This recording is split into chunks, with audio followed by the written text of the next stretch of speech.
আমরা আমাদের অসম্মানে করে তাকে ফিরিয়ে আনতে পেরেছি।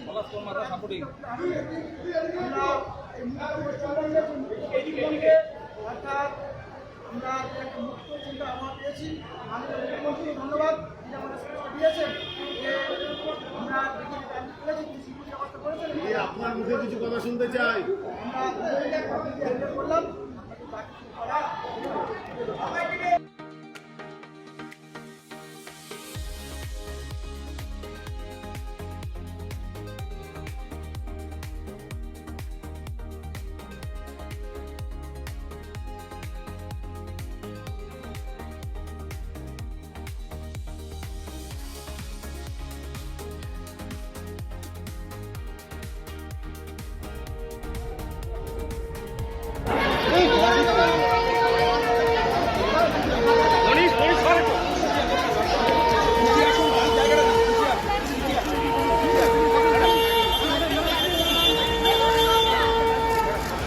দিদি একবারে দিদি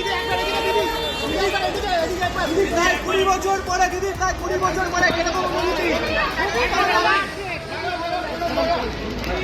থ্যাংক ইউ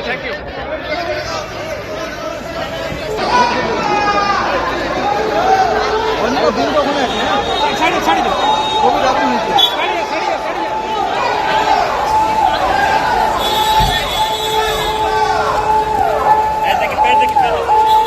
ভয়টা আউট হয়েছে বলে এবং আমার মুখ্যমন্ত্রী মাননীয় শুভেন্দু অধিকারীর ওপরে ভরসা আছে বলেই কিন্তু উনি আজকে এই শহরে এসছেন।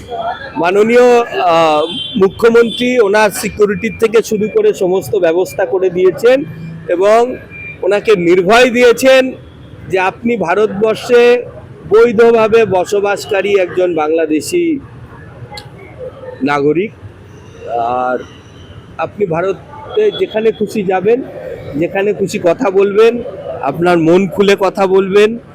তো সুতরাং এটাই তো ডবল ইঞ্জিন সরকারের মানে পার্থক্য অন্য সরকারের থেকে। অ্যাপিজমেন্ট পলিটিক্স আমরা করি না এবং এখানে কোনো মৌলবাদীদের শাসনও চলবে না। যে একটা কোন মৌলবাদী সংগঠন বলে দিল অমুক আসতে পারবে না বলে সরকারও হাত তুলে নিল, এটা এখানে হবে না। এখানে আইনের শাসন পশ্চিমবঙ্গে চলে এবং আইনের মধ্যে থেকে যারা যারা এখানে আসবেন এবং তাদের বাকস্বাধীনতা রয়েছে, তাদের কথা বলার অধিকার রয়েছে, মানুষের সঙ্গে ইন্টারাকশন করার অধিকার রয়েছে, কোনো ফতেয়া এখানে চলবে না। উনি এখনো থাকতে চান কিনা সেটা আমার জানা নেই। যদি থাকতে চান নিশ্চয়ই সেটা সরকার বিবেচনা করবে, কিন্তু এরকম কোনো কথা হয়নি যে উনি থাকতে চান।